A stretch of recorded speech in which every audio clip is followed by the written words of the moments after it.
할렐루야.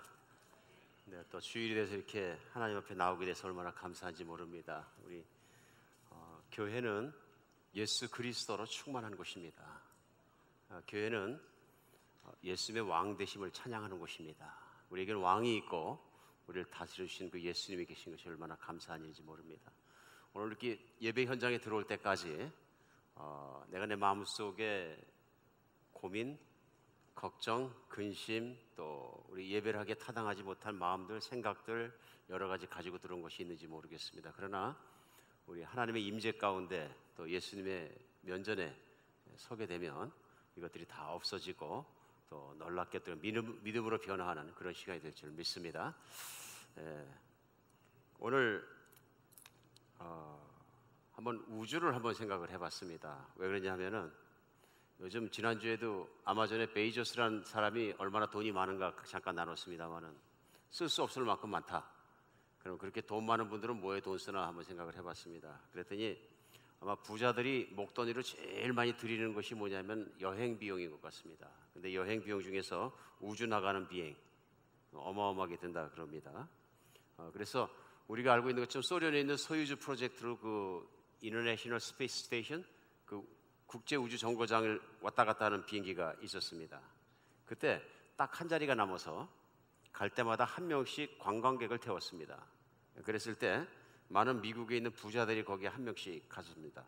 2001년 4월 달에 미국에서 하크된 데니스 티토라는 사람을 시작으로 해서 마이크로소프트 출신의 억만장자 찰스 시모니 뭐 이런 분들이 기회가 있을 때마다 그 한 자리에 돈을 주고 타고 우주 정거장까지 갔다 왔습니다.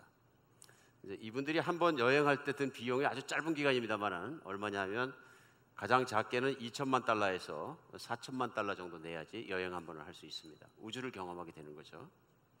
그런데 요즘은 2018년 들어서 제일 많이 기대하게 하고 있는 것이 아마 우주 여행 중에서는 달나라 여행인 것 같습니다. 그래서 일론 머스크가 준비하고 있는 달나라 여행은 달나라에 갔다 바로 돌아오는 프로젝트입니다. 생각만큼 그렇게 시간이 많지는 않습니다. 그런데 한번 갔다 오는데 돈이 얼마나 드냐 했더니 미니멈 1억 불 이상은 드는 것 같습니다.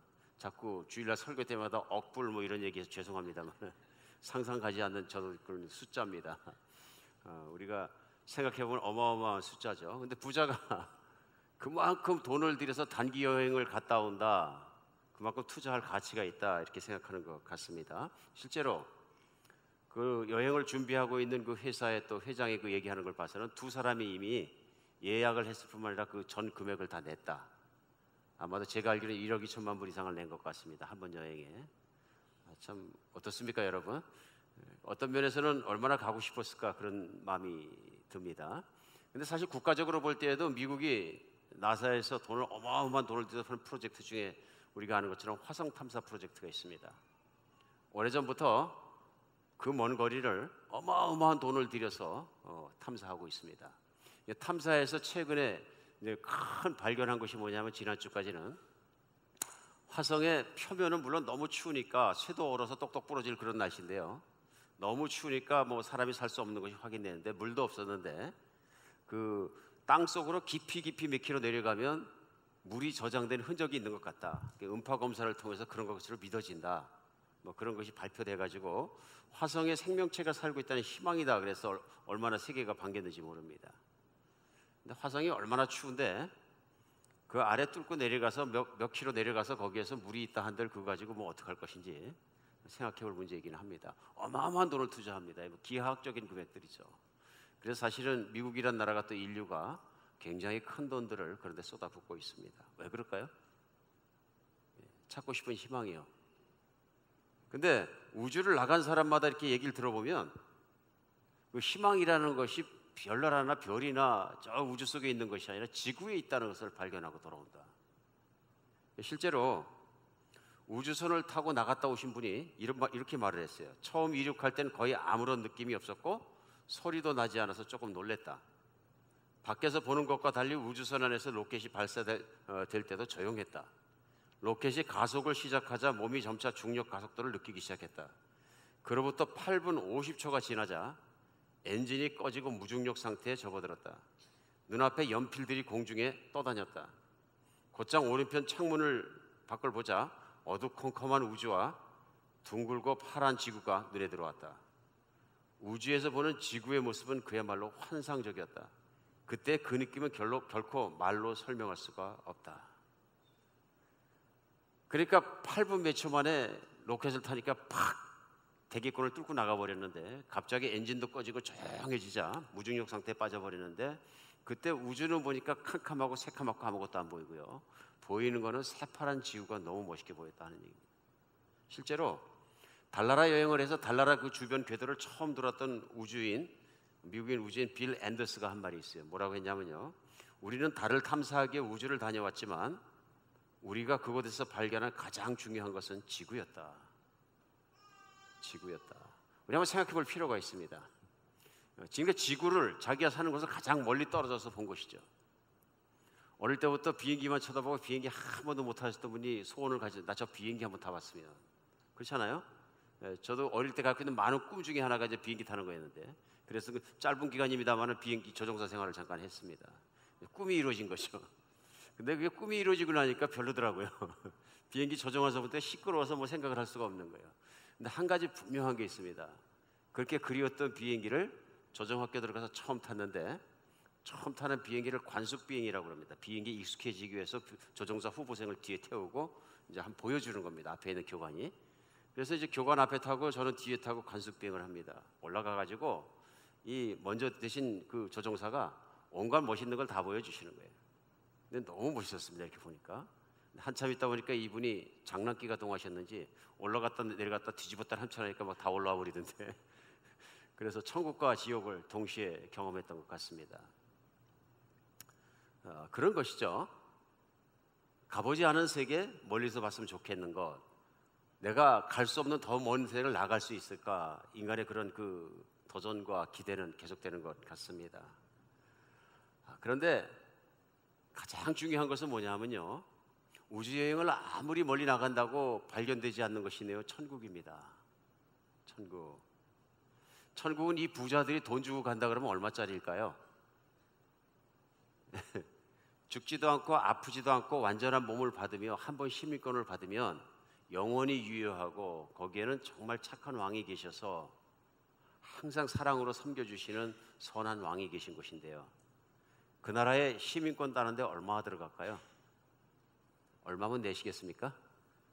실제로 1997년도에 그 미국의 유명한 일간지에서 설문조사를 한 적이 있어요. 그때도 부자들에게 돈을 가장 많이 어떤 곳에 쓰겠느냐 그래 돌렸는데, 의외로 대통령 되는 것과 뭐 최고로 미인이 되는 것에는 아주 박절하게 썼더라고요. 만불, 2만불. 근데 가장 많은 돈을 그들이 쓰겠다 그래서 내놓은 돈이 개인당 평균 64만 불을 내놓겠다는데, 그게 뭐냐, 천국이었어요. 천국의 실체라면 내고 들어가겠다. 그 당시 돈으로는 그랬지만은 지금 생각하면 몇백만 불 되는 돈이겠죠. 그래 돈을 쓸 수 있다. 실제는 돈 주고 들어갈 수가 없는 것이죠.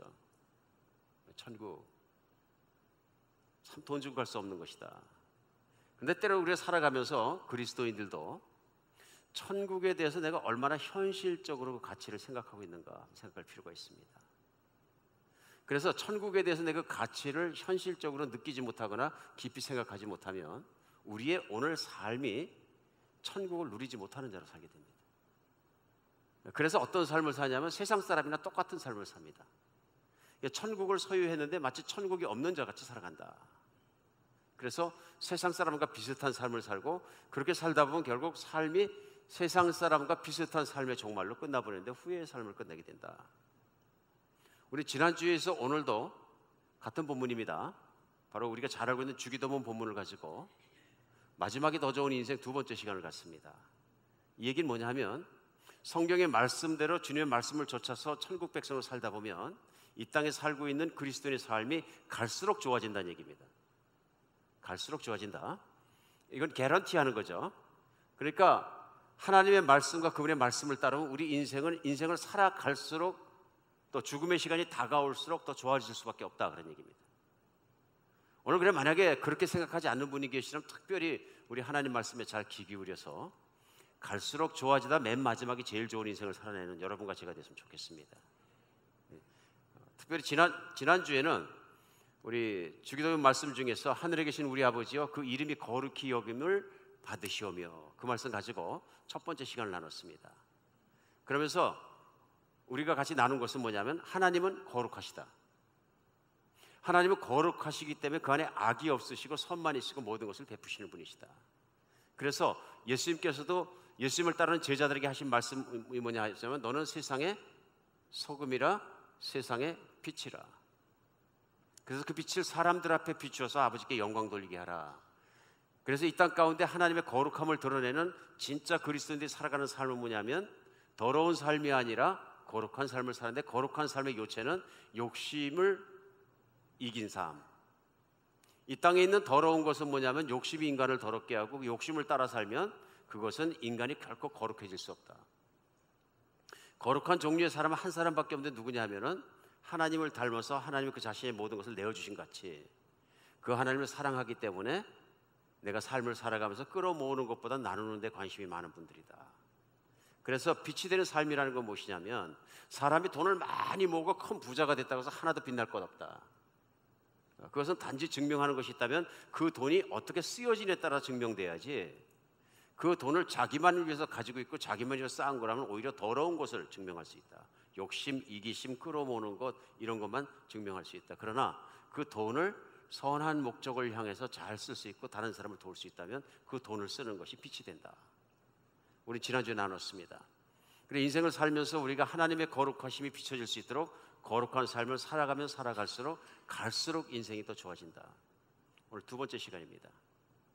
주기도문 우리가 아는 것처럼 계속되면서 하늘에 계신 우리 아버지 그 이름이 거룩히 여김을 받으시오며, 그 다음에 10절에서 나라의 마옵시며 하고 나옵니다. 오늘 그 말씀 나누기 원합니다. 인생을 살아가면서 나라가 임하는 것을, 하나님 나라를 간절히 사모하고 그 나라를 바라보고 그 나라를 기도하는 사람, 그 나라를 추구하는 사람에게 복이 있고 갈수록 삶이 좋아진다. 우리 예수님께서 주기도문을 주셨다는 얘기는 한 그 공식을 하나 가르치셨어요. 기도는 이렇게 공식에 맞춰서 해야 된다, 그 말씀보다는 가장 중요한 사항을 가장 중요한 자리에 놓으셨다는 것이 믿어집니다. 이건 뭐냐면, 예수님이 추구하시는 것이고 우리가 추구해야 되는 것이고 우리가 바라야 되는 것을 기도하는 것이거든요. 기도는 현재도 누려질 수 있지만 특별히 이루어져야 할 것에 대해서 바라는 것입니다. 맞습니까? 그래서 예수님께서 우리에게 기도하라고 하신 내용은 뭐냐면, 하나님 아버지의 나라가 이 땅 가운데 이루어지게 하옵소서 하는 바람입니다. 하나님 아버지의 나라, 하나님의 나라, 굉장히 중요한 개념입니다. 신앙생활하면서 하나님의 나라라는 것은 너무 중요한 것입니다. 오늘 예수님께서도 이 땅에 오셨어요. 시작에서 마지막까지 하신 한 단어를 얘기하라 그러면 천국입니다. 마태도 예수님을 3년 반을 따라다니면서 적었을 때 예수님이 가르치신 것과 예수님이 하신 일들을 적은 거예요. 근데 예수님이 가르치시고 하신 일의 핵심은 천국입니다. 물론 똑같은 내용이 누가복음에서는 다른 표현으로 나옵니다만 결국은 하나님의 나라입니다. 천국과 하나님의 나라는 똑같은 말이죠. 하나는 한자고 하나는 한글입니다. 그럼 하나님의 나라라는 뜻은 무엇일까요? 쉽습니다. 하나님이 왕이시다 하는 얘기입니다. 하나님의 나라라는 건 하나님의 나라입니다. 그러므로 가장 중요한 건 뭐냐면 하나님이 왕이 되시는 것입니다. 하나님이 다스리는 것이고 하나님이 만드신 것이고 하나님의 마음대로 하실 수 있고 하나님의 주권이 그것을 다스리는 것을 하나님의 나라라고 합니다. 물론 세상엔 다른 종류의 나라들이 있습니다. 그렇죠? 그 다음에 심지어는 암흑세계라는 나라도 있습니다. 그래서 성경 안에서는 두 가지의 나라로 분류합니다. 하나님의 나라와 하나님께 소속되어지지 않은 세상 나라라는 표현을 씁니다. 세상의 나라, 그것은 하나님께 소속되어 있는 하나님의 나라와 구분하기 위해서 쓰신 단어인 것 같습니다. 오늘 우리가 알고 싶은 것은 하나님의 나라에 대한 것입니다. 오늘 예수님께서는 사역을 이 땅 가운데 시작하면서 시작할 때 첫 번째 말씀이 뭐냐면요, 회개하라, 천국이 가까웠느니라 하고 말씀합니다. 그 말씀은 뭐냐면요, 예수님이 이 땅에 알리고 싶은 첫 번째 말씀이 뭐냐면 너희 가운데 천국이 임하고 있느니라 하는 말씀입니다. 하나님의 나라가 너희 가운데 임하고, 그 말씀은 예수님께서는 이 땅에 하나님의 나라를 전하기 위해서 왔느니라. 나는 하나님의 나라를 이 땅에 이루어지는 그 일을 하는 존재니라 하는 말씀입니다. 우리는 성경을 통해서 정말 귀한 걸 발견하게 됩니다. 다른 건 다 놓쳐도 우리가 꼭 붙잡아야 되는 것이 있습니다. 그것은 뭐냐면 하나님 나라를 생각할 때 제일 중요한 건 하나님입니다. 그럼 하나님이 다스리는 왕이 되신 나라가 하나님의 나라인데 그 왕이 누구냐 하는 것입니다. 어떤 나라냐 하는 그 특징과 그 나라에 대한 것은 그 왕이 증명합니다. 누가 다스리냐 하는 것입니다. 혹시 우리 중에서 김정은 씨라는 분이 다스리는 나라에 가고 싶은 분이 계시는지? 잘못하면 제가 테러 당하는 거 아닌지 모르겠습니다. 특별히 이데올로기적으로 그걸 좋아하는 분이 아니라면, 특수한 분이 아니라면 나는 그 나라 가서 살고 싶습니다. 그런 사람이 별로 없을 것 같아요. 왜 그렇습니까? 그 나라를 다스리고 있는 왕이 신뢰할 수 없기 때문에 그렇습니다. 그리고 그 나라가 좋은 나라가 아니기 때문에 그렇습니다. 나를 행복하게 해줄 것, 또 나를 기쁘게 해줄 것 같지도 않기 때문에 그렇습니다. 오히려 반대로 그 나라에 가면 왕을 위해서 뭘 내놔라 해라 그런 것들이 많고 제재가 많고 자유가 없고 이런 모습들을 내가 상상했기 때문에 그 나라 가기 싫어합니다. 누가 결정합니까? 왕 때문에 그렇습니다. 그런데 하나님 나라의 왕은 예수님이 이 땅에 오시면서 복음서를 보면 그대로 드러났습니다. 어떤 왕이시냐면요, 그렇죠? 이 땅에 오서 고통받는 사람이 있으면 고통을 고쳐주신 분이십니다. 태어날 때부터 눈이 보이지 않아서 그 정말 시각장애에서 고통받는 사람이 있으면 그 고통을 고쳐주신 분이십니다. 어떤 사람이 정말로 신체의 병이 심각해서 문둥병이 걸리고 집에서도 나와야 되고 사람들로부터도 같이 살 수 없고 경이된 삶을 살고 고통 속에서 아픈 사람이 있으면 한센병 환자를 고쳐주신 분이십니다. 그의 삶으로 다시 보내신 분이십니다. 어떤 사람이 귀신이 들려서 정상적인 삶을 살 수 없으면 귀신을 내어 쫓아주시고요. 심지어는 어떤 사람이 자기 욕심에 취해서 몸을 팔고 살고 있어 세상에서부터 멸시받아서 세상에서 정말 이를 갈고 살고 있는 세상에서 버림받은 여자 같으면 그 여자의 마음을 회복시켜 삶을 회복해 주신 그런 왕이십니다. 뿐만 아니라 어떤 삭개오라는 세리처럼 세상에서 버림받아도 매국 노르다가 정말 손가락질 당해도 돈만 벌면 된다는 마음으로 살다 보니까 자기의 민족은 자기를 버리고 자기를 인간같이 취급해주지 않는 아픔 속에서 돈만 의지하고 살아가고 있을 때 그 집을 찾아가셔서 식사를 같이 하시고 같이 사심으로 그의 자존심과 모든 것을 회복시켜 주신 분이세요. 그리고 그가 회개하고 올바른 사람의 길을 걸 수 있도록 사랑해 주신 사랑의 하나님이시다. 죽은 자를 일으키시고요, 배고픈 수천 명의 회중이 있을 때 그 회중들을 천국의 음식으로 먹여주신 분이에요. 예수님을 따르는 사람들이 배가 뒤집힐 것 같아서 벌벌 떨고 파도 속에 떨고 있을 때 파도를 잠잠케 하시고 그들을 안심시켜 주신 분이세요. 심지어는 죽은 자를 일으키시고요, 인간이 감당할 수 없고 할 수 없는 모든 일을 하신 분이세요. 예수님이 이 땅에 오셔서 왕을 보여주셨습니다. 복음서를 읽으면서 다른 건 몰라도 하나님의 나라에서 내가 살아간다는 기대를 갖게 하는 건 무엇이냐면요, 바로 그 왕이 누구시냐 하는 것입니다. 그 왕은 모든 것을 하실 수 있고 완벽하게 선하시고 완벽하게 거룩하신 분이에요. 최종적으로는 자기의 백성이 죄의 문제로 자기 나라에 들어오지 못하는 것을 이제는 그 몸을 다 내어주시고 찢기고 저주받고 십자가에 순종하기까지 그 백성을 사랑하시고 그 십자가를, 수치스러운 십자가를 참으신 분이세요. 그 왕은 섬기는 왕이고요, 제자들을 3년 반 동안 섬기기만 한 것이나 마지막에는 세수대에 물을 떠놓고 하나하나 그 발을 닦아주신 분이세요. 그리고 그 왕은 말씀하시기는 난 세상에 섬김 받으려 하지 않고 여러분의 필요를 채워주는 섬김을 하러 왔느니라. 나는 섬기는 왕이니라 말씀하신 분이십니다. 모든 걸 하실 수 있고 모든 걸 다 가지고 나를 섬기는 왕이시라면 거룩한 왕이십니다. 이런 왕이라면 믿을 수 있고 목숨 바쳐 사랑할 수 있고 헌신할 수 있고 따라갈 수 있습니다. 바로 그 나라가 예수님이 다스리는 나라입니다. 하나님 아버지께서 그 예수님의 순종과 모든 걸 받으시고 죽음에서 부활하시고 승천해서 보좌에 앉히셨습니다. 그리고 마태복음 맨 마지막 28장에 나오는 것처럼 하늘과 땅의 모든 권세를 아버지께서 내게 주셨으니 내가 왕이니 하는 말씀입니다. 예수 그리스도는 보이는 것과 보이지 않는 것과 우주와 이 땅의 모든 것과 모든 존재하는 것들의 왕이십니다. 우리 다른 건 몰라도 그 나라를 생각할 때 왕이 누구시냐 하는 걸 생각하는 것입니다. 오늘 예수님께서 그런데 그 나라가 임하옵시고 하고 기도하라고 말씀하십니다. 그 이유는 뭡니까? 2000년 전에 예수님이 이 땅에 오실 때 하나님의 나라가 완성되지 않았습니다. 하나님 나라가 시작되었습니다. 예수님께서 그 나라를 이끌고 오시고 십자가에 못 박히시고 부활하시고 승천하시로 말미암아 이 땅에 그 나라가 시작되었다는 건 뭐냐? 그 나라가 시작되었기 때문에 그 나라가 전파되고 시작한 것입니다. 그때부터 시작해서 그 복음, 그 나라에 대한 복음은 곳곳에 정말로 들어가기 시작하고 땅끝까지 번지고 있는 것입니다. 그래서 2000년이라는 세월이 흐르고 오늘 우리가 그 복음을 들어서 예수 그리스도의 복음 앞에, 그 말씀 앞에 예수 그리스도를 믿는 사람으로 그리스도인이 되어서 앉아서 예배드리고 앉아있는 것입니다. 기가 막힌 일입니다. 그러나 그 나라는 완성되지 않았습니다. 그러나 예수님의 약속은 언젠가 완성이 될 것입니다. 그것이 언제냐면요, 예수님이 다시 오시는 날입니다.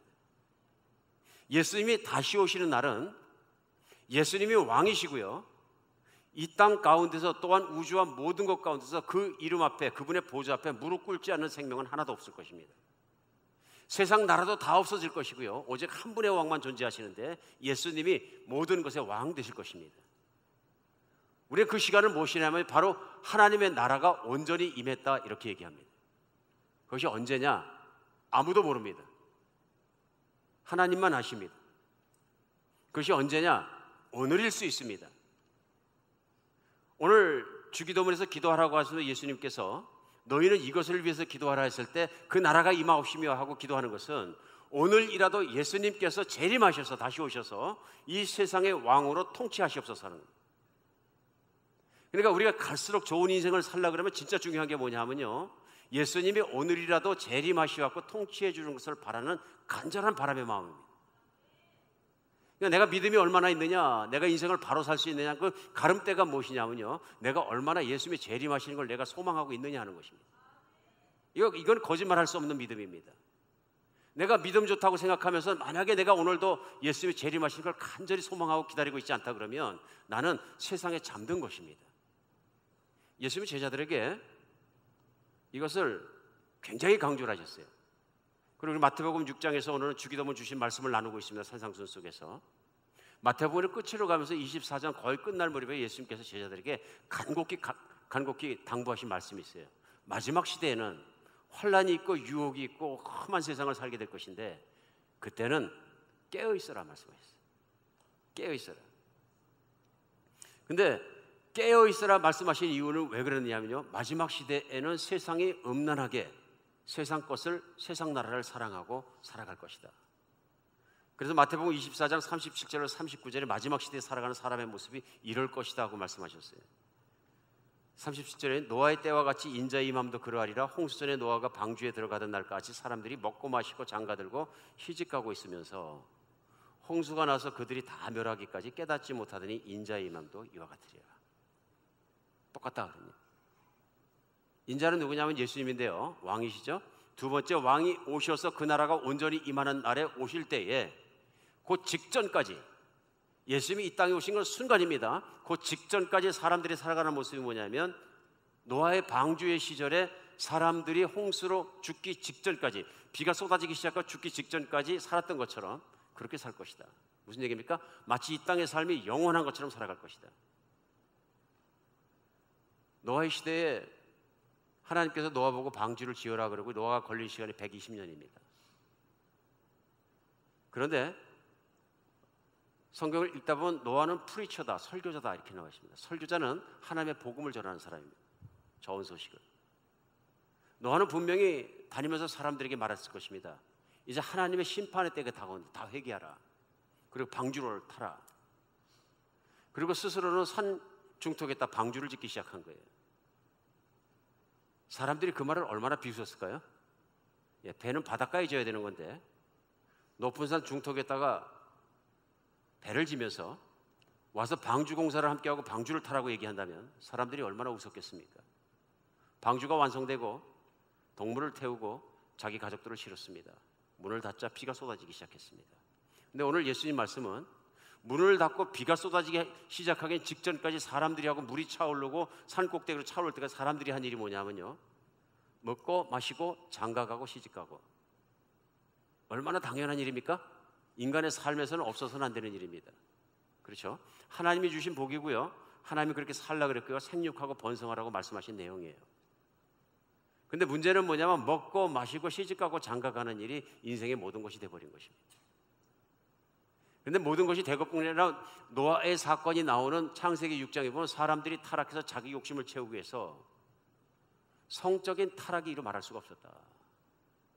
단순하고 먹고 마시고 즐기고 그런 것이 아니라요, 내가 필요한 것만큼 먹고 필요한 것만큼 쓰는 것이 아니라 욕심도 어마어마했다. 그래서 큰 나라는 작은 나라를 집어먹고 큰 마을은 작은 마을을 집어먹고요, 강한 자는 약한 자의 것을 약탈해 가고요. 그래서 양육 강식의 세상이 인간 세상 속에서 가장 더러운 모습을 보였다. 성적으로 타락하고 욕심에 타락하고 모든 것에 타락하니까 인간이 살만한 나라가 아니었다. 이것이 세상 나라의 특징입니다. 하나님이 그런 사람들이 삶의 모습을 보면서 한탄하셨다. 그래서 이제 회개하지 않으면 심판이 임한다고 말씀했음에도 불구하고 자기들이 하고 있는 일상의 삶 속에서는 조금도 돌아설 마음이 없었다. 오늘 예수님이 제자들에게 이 말씀하시는 겁니다. 2000년 전 제자들이 들었을 때 어떻게 살아야 되나 하는 길을 가르쳐 주십니다. 먹고 마시고 시집가고 장가가는 게 인생의 전부라면 그 중에 빠진 것이 있다는 것입니다. 무엇입니까? 하나님의 나라를 바라보는 마음이 없다는 것입니다. 이 세상 나라가 세상에 있는 것이 영원한 것인 것처럼 바라보고 살아간다 하는 것입니다. 그래서 예수님 하신 말씀은 24장 마태복음 42절에 계속됩니다. 그러므로 깨어 있어라. 어느 날 너희 주가 임할는지 너희가 알지 못함이니라. 43절요. 너희도 아는 바니 만일 집주인이 도둑이 어느 시각에 올 줄 알았더라면 깨어 있어 그 집을 뚫지 못하게 하였으리라. 이러므로 너희도 준비하고 있으라. 생각하지 않은 때 인자가 오리라. 예수님 제자들에게 말씀하시면서 당부하신 말씀은 깨어 있어라. 깨어 있으라는 건 뭐냐? 준비하고 있어라. 무엇을요? 오늘이라도 예수님이 오셔서 내 옆에 서게 되면 내가 헐벗은 자로 발견되지 않도록 준비하고 있어라. 먹고 마시고 시집가고 장가가고 일상적으로 내가 즐기고 살아간 일 외에는 내 앞에서 드러낼 것이 없는 삶을 살았다면 그 이유는 무엇이냐면 내가 오는 것을 기다리지 않았다 그러니. 오늘 예수님 말씀은 그 말씀입니다. 그 나라를 위해서 기도하라는 얘기는 예수님의 재림을 위해서 기다리고 기도하는 것이고, 예수님 그 왕이 오시는 그 날을 위해서 간절히 바랬다는 것은 오늘이라도 이 땅 가운데 예수님의 다스림과 통치하심이 드러날 수 있도록 간절히 기도하고 바라고 살아가라는 것입니다. 그렇게 바라고 오늘이라도 그렇게 준비된 삶을 살지 않으면 거룩한 삶을 살 수 없다는 것입니다. 세상에 그런 마음을 갖고 사는 사람 외에 다른 사람 외에 살 사람이 어디 있습니까? 제가 지난주에 말씀 전하고 나서 제가 쓸데없는 생각을 좀 한 적이 있어요. 몇 분이나 말씀이 현실적으로 들렸을까? 내 이웃을 내 몸같이 사랑하자는 얘기인데요, 그래야 거룩해진다. 욕심을 내려놓고 선행을 하며 살자는 얘기거든요. 얼마나 남의 얘기처럼 들리진 않았을까? 얼마나 심각하게 들렸을까 이 말이? 제 마음속으로 그런 갑자기 스쳐 지나가는 생각을 한 적이 있습니다. 마음속으로 그래도 저는 하나님 말씀을 전하도록 부르심을 받았기 때문에 나는 전해야 돼. 왜냐하면 그 중에 그 말씀이 꼽히고 그 말씀이 하나님 말씀이고 따라가는 분들이 계시기 때문에. 다가 아니라면 어떡하나? 그건 뭐 내가 결정할 문제도 하나님이 하시겠지. 근데 설교자로서 간절한 소원은 저 자신을 포함해서 하나님 말씀이 나를 깨워주시고 그대로 살았으면 좋겠다. 이유는 하나입니다. 예수님 앞에 설 것이기 때문에. 그래서 세상에 가장 신앙생활 잘하는 사람은 오늘 예수님 앞에 서는 것으로 준비하고 사는 사람이에요. 맞습니까? 오늘 Your kingdom come, 주의 나라가 임하옵시며 간절히 바라고 그것을 기도하는 사람은 오늘 임하시는 예수님을 위해서 내가 준비된 사람을 말하는 것입니다. 근데 오늘에 내가 살고 내가 관심 갖고 내가 살아가는 모습이 그게 나거든요. 근데 곰곰이 생각하면 내가 빨리 은퇴해서 10년 뒤에 이렇게 살고 20년 뒤에 이렇게 30년 뒤에 이렇게 해서 이것에 내 모든 관심과 초점과 모든 것이 다가 있는데 예수님이 기다리는 마음이 없다면 말씀을 따라갈 수 있는 길은 없는 것입니다. 가장 자기 자신을 극복하고 욕심이 없고 이기심이 없으며 거룩하게 살아간 사도행전에 나타난 모습은 바로 초대교회 사람들이 자기 것을 자기 것으로 여기지 않고 살아갔던 유무상통의 삶의 모습입니다. 우리 말씀과 삶을 나누면서도 같이 나눴어요. 오늘 만약에 한비전 교회가 모여서 그렇게 살아간다면 사도행전 사람들이 뭐라고 할까요? 거침없이 나오신 답변이 이단이라 그러죠. 그렇게 가르치는 목사가 있던 뭐라 할까? 이단의 개수라 그러죠. 이단이라는 것은 성경 말씀대로 살지 않고 가르치는 것이 이단입니다. 어떤 사람들이 교회 모습을 만들어 놓은 것 중심으로부터 이단이 아니고요. 그렇죠? 그래서 말씀을 뒤집어 봤습니다. 사도행전에 나와 있는 교회가 유무상통의 삶이 아름다운 교회로 그렇게 살지 않는 교회는 다 이단이네요. 맞습니까? 논리가 맞습니까? 틀립니까? 맞죠? 이단은 성경 말씀대로 가르치지 않고 반대로 가르치고 그렇게 사는 게 다 이단이거든요. 천주교가 중세에 그랬습니다. 하나님 말씀이 더 중요한데 말씀 위에 교회를 올려놓고 교회를 성례를 지키고 교회에서 면죄부를 사면은 구원받는다. 언제 성경에서 그렇게 말했느냐 그러니 그게 이단되는 거죠. 오늘 개신교 안에서 진짜 조심해야 되는 것은 그 부분입니다. 말 막 하다가 하나님 말씀 불쑥 들이대시면 이단되는 거죠. 삶이 이단인 거죠. 그렇게 사는 삶이 이상해 보이는 거죠. 그렇게 사는 삶이 불가능하다고 느끼는 것이죠. 그러나 초대교인들이 분명히 그렇게 했거든요. 그 이유가 뭡니까? 오늘이라도 예수님이 돌아오신다고 생각하기 때문이에요. 믿기 때문이에요. 내가 재산을 쌓아놓고 있는 게 예수님이 오늘 돌아오셔서 보시면 쌓아놓은 것이 나를 태우지 않겠느냐. 결국은 욕심쟁이라고. 맞습니까? 얼마나 큰 차이를 우리에게 말씀이 보여주십니까? 우리 역사가 보여줍니까? 오늘 여러분과 제가 신앙에서 깨어나는 시간 되었으면 좋겠습니다. 내가 오늘이라도 예수님 앞에 서면 그 모습을 내가 살아가야지. 그 모습으로 그대로 살아가고 준비하고 살아가야지. 사도 바울이 그리 살았던 것처럼 내 죽음이 감옥에 있을 때 시시각각 달아올지라도 나는 내게 면류관을 주실 그 주님을 바라보고 산다. 내게만 그런 것이 아니라 예수님께서는 예수님의 나타나심을 바라는 모든 사람에게도 그렇게 할 것이다. 누구예요? 예수님의 다시 오심을 간절히 바라고 깨닫고 정말 그걸 붙들고 간절히 바라며 살아가는 모든 사람에게도 상 주실 것이다. 깨어있기 때문에요. 깨어있기 때문에 가능한 것이죠.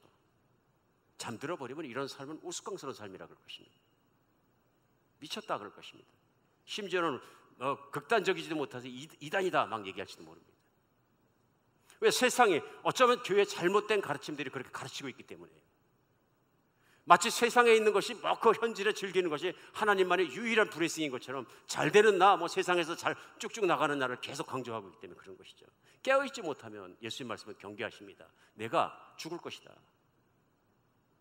그러니까 오늘 24장에서 깨어있어라를 예수님이 전하시고 그 다음 장에 지난주에도 말씀드린 대로 말씀과 삶을 강조했네요. 보여준 게 뭐냐면 마태복음 25장은 세 가지의 비유를 삼겹줄로 겹쳐서 비유로 다시 설명해 주십니다. 그것이 뭐냐? 등을 든 열처녀, 처녀 10명이 서서 신랑을 기다리는데 5명은 등을 들고 불이 켜 있었고 5명은 기름이 떨어져서 세상으로 기름 사러 갔다 세상에 빠져가지고 이제 신랑이 돌아오시자 잔치에 참석하지 못했다. 예수님이 돌아오실 때 천국에 들어갈 수 없었다 그런 얘기입니다. 세상을 사랑해서 세상으로 들어가 버렸다. 그 다음에 이어지는 게 달란트 비유입니다. 5달란트, 2달란트, 1달란트. 1달란트 받은 자가 달란트를 묻어버렸다. 그 얘기는 뭐냐면 하나님이 은혜도 주시고 믿음도 주시고 재능도 주셨는데 복음 전하고 하나님이 하라 그러는 말세에 해야 될 일을 묻어버리고 세상에서 인조이 했다 그런 얘기입니다. 그랬더니 종말에 가서 그 주인이 돌아왔을 때 악하고 게으른 종아 그리고 지옥으로 던져버리지 않겠느냐. 마지막으로 나온 비유가 뭡니까? 염소와 양 비유입니다. 25장 끝이요. 마지막 날에 천국은 마치 하나님께서 양과 염소로 비유해놓고 양은 오른쪽에 염소는 왼쪽에 서라. 그래 염소는 왼쪽에 있는 염소는 다 지옥으로 들어가고 오른쪽에 있는 양은 다 내 천국으로 들어가라. 그 이유가 뭡니까?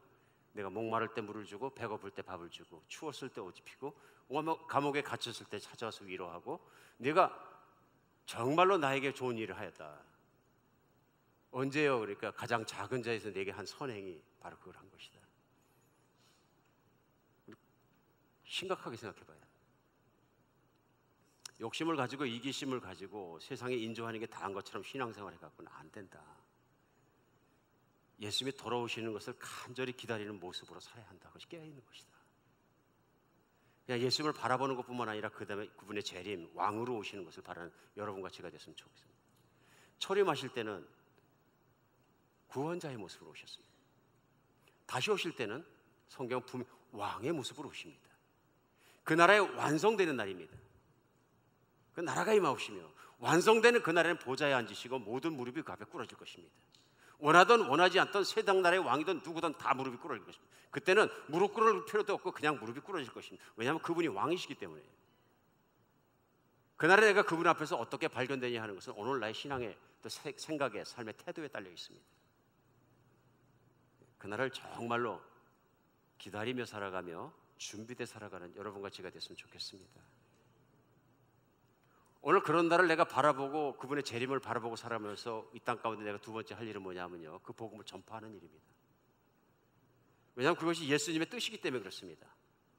바로 그 마태복음 깨어있으라는 말씀이 들어있는 24장의 앞부분에 첫 번째 하신 말씀이 뭐냐면요, 이 천국 복음이 모든 민족에게 증언되기 위하여 온 세상에 전파되니 그제야 끝이 오리라. 예수님이 언제 오셔서 그 나라가 완성되느냐 하면요, 하나님의 천국 복음이 땅끝까지 알려진 그때에 내가 돌아오겠다. 무슨 말씀입니까? 천국 복음을 전하신 첫 번째 오셨던 2000년 전의 사건, 그 다음에 예수님이 돌아오시는 재림의 사건 사이에 가장 중요하게 일어나는 일은 뭐냐면요, 하늘나라의 복음이 땅끝까지 들리지 않는 귀에까지 다 들린다는 것입니다. 그래서 예수님은 제자들을 불러서 그들에게 할 일이 무엇이냐면 복음 전하라 그러십니다. 사도행전 1장 8절을 이렇게 잘하는 것처럼 오직 성령이 너에게 임하시면 너희가 권능을 받고 예루살렘과 온 유대와 사마리아와 땅끝까지 이르러서 나의 증인, 내가 왕인 것을 증언하게 될 것이다. 하나님의 나라가 오고 있는 것을 알려주게 될 것이다. 그리고 너뿐만 아니라 그들도 나를 믿고 하나님 나라 안에 들어와서 영원히 나의 다스림을 기뻐하며 즐기며 그 안에 살아갔던 복 있는 사람이 되는 그것을 내가 전하게 될 것이다. 너는 증인이라. 그래서 예수님은 마태복음 맨 마지막 장 28장 끝에 승천하기 직전에 제자들에게 말씀하신 게 또 천국입니다. 하늘과 땅의 모든 권세를 아버지께서 내게 주셨으니, 무슨 말이에요? 내가 왕이니, 하늘과 땅의 왕이니, 그러므로 너희는 가서 모든 족속에게 모든 족속을 제자로 삼고 아버지와 아들과 성령의 이름으로 침례를 베풀고 내가 분부한 모든 것을 그들에게 가르쳐 지키게 하라. 보라, 내가 세상 끝날까지 항상 너희와 함께 있어요. 이게 복입니다. 내가 너희를 사용하겠고, 내가 그렇게 복음을 전했던 것처럼, 그렇게 3년 반을 훈련시킨 것처럼 Don't stop, keep moving. 그 자리에 앉아있지 말고 keep moving. 그러므로 가서는요 keep moving입니다.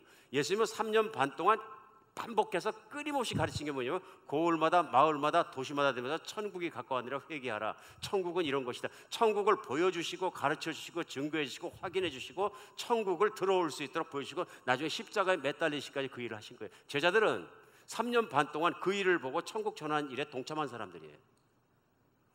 그러므로 예수님께서 이 말씀하실 때 대사명을 갑자기 사명을 갑자기 더 주시고 무슨 사명장을 주시고 그런 얘기가 아닙니다. Everyday 하던 일을 keep doing it until you get reach to the end of the world. 세상의 끝이 나올 때까지 계속하라. Keep on doing it. 오늘 교회에 그 메시지가 없는 겁니다. 그러니까 세상 나라 안을 밀고 들어가는 하나님 나라 이 파워가 푸싱하는 능력이 forcefully advancing, 침노하는 힘이 교회 안에서 전투력이 쑥 빠져버리는 거예요. 그럼 언제 그러냐? 깨어나는 걸 강조하는 것보다 우리의 메시지 안에 현세 속에서 평안한 거, 안정된 거, 사는 거, 위로받는 거 이런 거에 초점을 맞추다 보면 그 나라가 임하옵시고 끝날 수 있는 오늘의 그것을 내가 깨닫지 못하니까 교회에 힘이 없어지고 신앙생활에 힘이 없어지고 능력이 없어지고 예수님이 왕 되신 것이 드러나지도 않고 그런 신앙생활이 되지 않느냐. 우리 복음 전파하는 것을 살아갈 수 있는 여러분과 제가 됐으면 좋겠습니다. 우리 말씀 가서면서는 이사야서를 읽습니다. 이사야는 구약에서 복음 중에 복음입니다. 이사야 읽다 보면은 예수 그리스도가 오실 것에 대한 예언들이 잔뜩 들어 있습니다. 그런데 이사야가 그런 하나님의 임재를 체험합니다. 오늘 봉독해주신 6장에 보면은 이사야가 들림마다 하나님의 보좌 앞에 나갔는데 그 첫 번째 발견한 것은 뭐냐면요, 천사들이 날면서 거룩하다 거룩하다 거룩하다 하나님의 거룩을 찬양하는 모습입니다. 그리고 그가 체험해 보니까 하나님은 진짜 거룩하시더래요. 거룩하시다는 말씀은 사심이 없고 욕심이 없고 이기심도 없고 악함도 없고 깨끗한 것만 있고 선하심만 있고 자비로우시고 은혜로우시고 사랑이 거듭하더라고요. 그 거룩하심 앞에 넘어진 거예요. 그리고 자신을 보니까 자신은 더럽고 거짓이 있고 욕심이 있고 부정한 말을 하고 더러운 자신의 모습을 보게 된 거예요. 그런 그를 깨끗하게 해주시고 그 하나님을, 거룩하신 하나님을 신뢰하고 사랑하고 너무너무 정말 마음 뜨겁게 사랑하게 되고 신뢰하게 되는데, 그 하나님이 하신 말씀이 누가 우리를 위해서 갈고, 누가 가서 내가 거룩한 하나님인 것과 내 백성을 사랑하는 것과 내가 그들을 섬기고 싶은 것과 내가 그들과 함께 살고 싶은 것을 누가 전해줄고, 그 하나님의 면전에서 그 하나님을 알게 된 이사야는 접니다.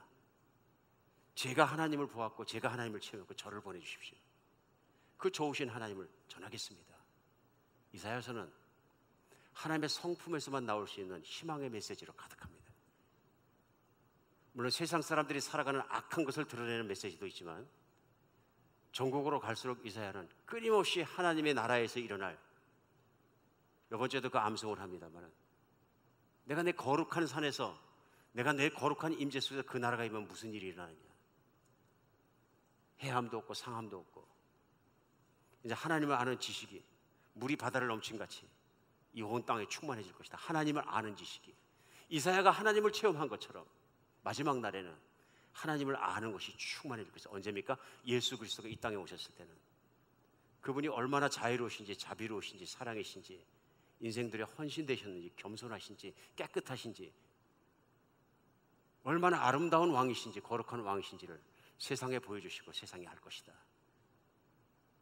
그것이 여러분과 제 세상에도 이루어지고 있는 것이죠. 하나님을 아는 지식이 충만하게 될 것이다. 오늘 우리 말씀 가운데 그리스도의 그런 정말 아름다운 모습이 드러나는 줄 믿습니다. 오늘 이 땅을 살아가는 동안에 그러므로 우리가 할 일은 한 가지입니다. 그 하나님 나라 안에 있는 것을 내가 누리면서 그 하나님의 복음을, 예수 그리스도의 복음을, 그 천국의 복음을 듣지도 못한 사람들에게 전하는 것입니다.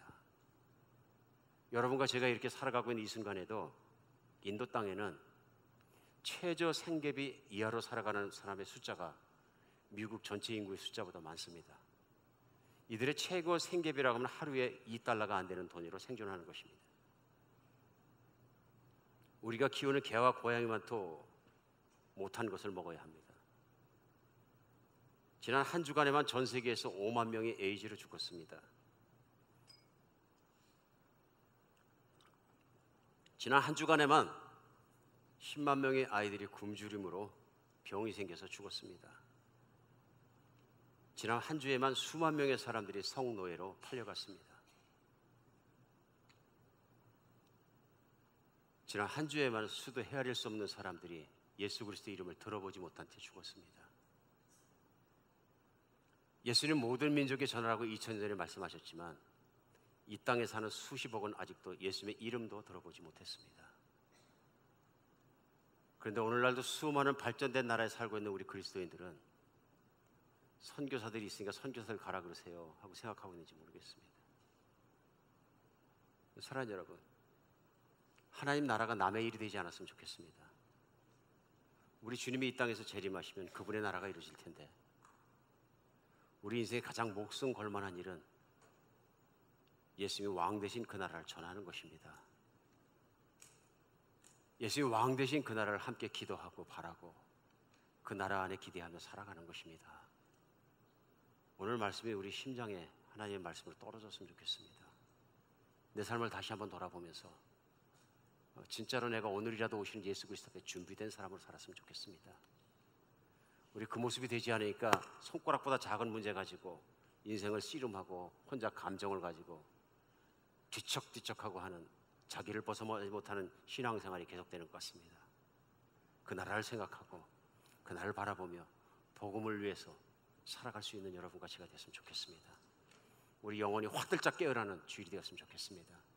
항상 주님은 오늘 오신다는 각오로 내가 준비하고 전하며 또 그렇게 레디돼서 살아가는 인생이 되길 바랍니다. 기도하겠습니다.